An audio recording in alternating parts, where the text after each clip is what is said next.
Hello.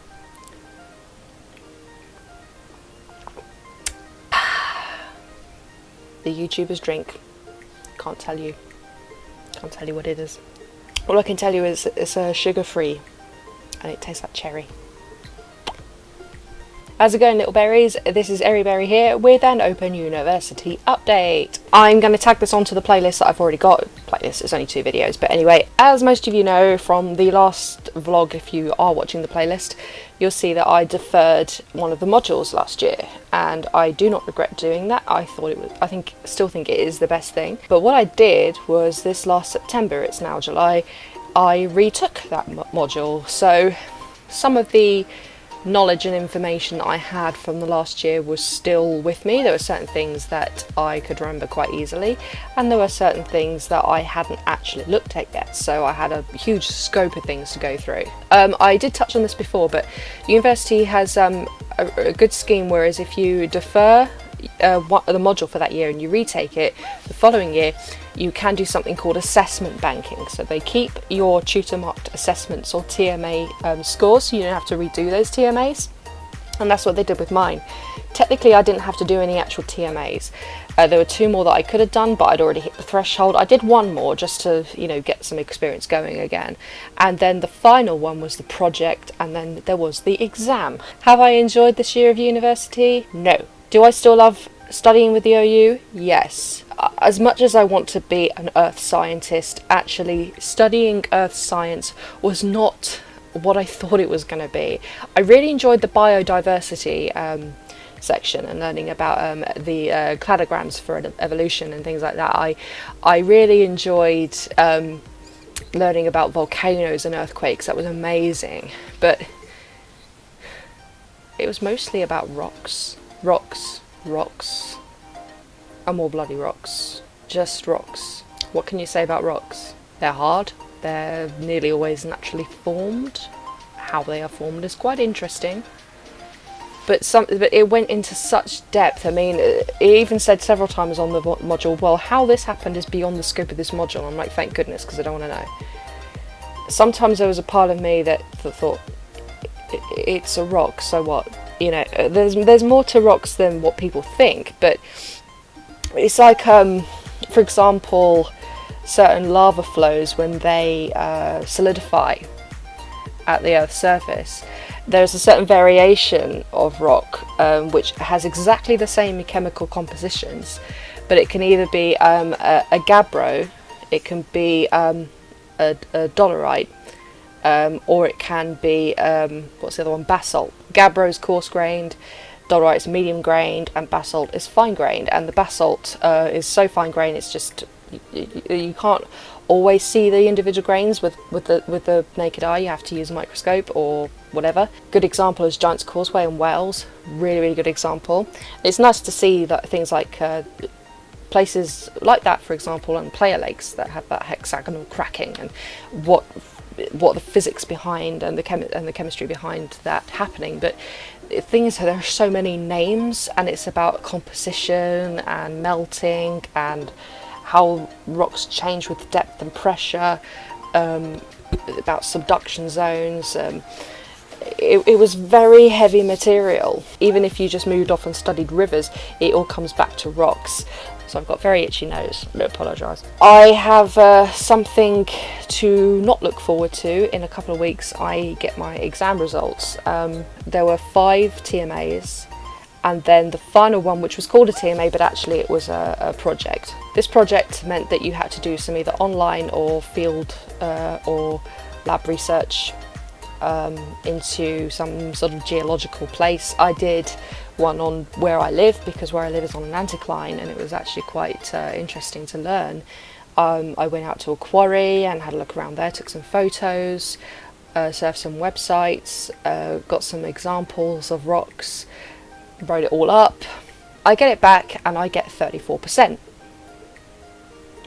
Not happy. So I say to my tutor, I'm disappointed. You know, I thought I had to get a minimum 40% of this to be able to pass the module. What do I do? Do I do the exam or not? I've booked time off to revise and I don't quite know what to do. And he said, well, just, you know, do what you can in the exam. And I spoke to student support and they said the same thing. If you get 43%, in your main exam, you'll pass the whole module, but you have to get 43%. I was like, okay, so I started studying, but then I appealed the decision of the TMA result, or the project result. It turned out that a certain section hadn't been marked, even though it was blatantly there in the zip folder that I provided. So I had to say to them, look again in the zip folder. They found it and said, very sorry. So they increased my score to 42%. Still not happy. So I appealed again, and this time I had someone quite high up in the OU assess my work, and they agreed with my tutor, 42%, which means I have to get a minimum of 39% in the exam to pass. And I did the exam on the 13th of June, so yeah, nearly a month ago. I revised and revised and revised and revised and revised for it. And when I did the exam, which was a 3-hour setting in the nearest city to me, I thought that despite whatever I had revised, I honestly thought that I'd be stuck. Honestly thought I just would not be able to do any of it. But actually, quite strangely, certain things started to flood back to me. I read through the questions first and then went back and then started doing them.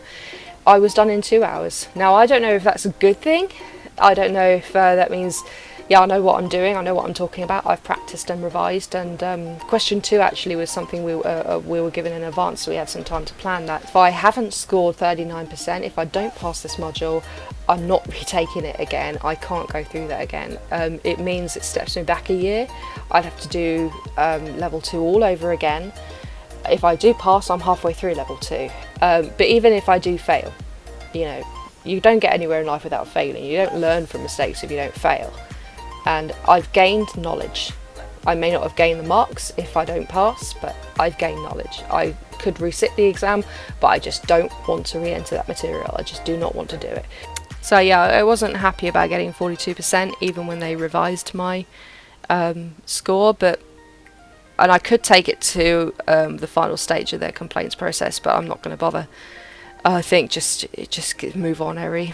You've done your best, just forget about it. When I left that exam hall, I was like, oh my god, I don't ever have to study that stuff ever again. Ever. And I had a few days of, I'm just going to sit here and play Skyrim, which I still love playing. Not feeling guilty about, oh, I really should be studying. But this degree is something that I really, really want, and I'm going to keep going and going. I've already mapped out which modules I'm going to be doing for the remainder of the degree. Next one is environmental science. The one I was doing right now was earth science. So I'm looking forward to that. I've looked at a little bit of what goes on with it, and it all comes down to rocks as well, but it involves things like the hydrosphere, the biosphere, and also some planetary aspects, I think, as well. So that's going to be really interesting. If I don't pass this exam I've just taken, I will take 2 30 credit modules, one in planetary science and another one in, I don't know what, planetary science and something else. So I'll do those ones and see how I go. But yeah, guys, I just want to let you know where I'm at with university at the moment, and I will do some more vlogs about the OU. Actually, I think that might be quite an interesting thing to do. I still 100% believe that they are one of the best universities ever. If you actually get a degree with the OU, it says a lot about you, because it takes a lot of self-discipline. It really, really does. With a brick university, you have somewhere to go and you have a schedule to meet and everything, and you can have face-to-face interact with other students. But if you're someone like me who doesn't like that kind of environment, would prefer to do things at home, Open University is for you, but it does take a lot of self-dedication, and you do need to work out a timetable. So I will definitely be doing that, working out a timetable. I never did bother before, but I'm going to this time around. At the moment, I'm just enjoying my time not studying and getting used to, well, I can actually make some more YouTube videos, I can actually do some more gaming, I can write some more stories, which I've got going at the moment. So I'm kind of enjoying the summer off, but at the same time I'm looking forward to getting back into studying too. So thank you very much for watching, guys, and I'll see you in the next vlog. Bye!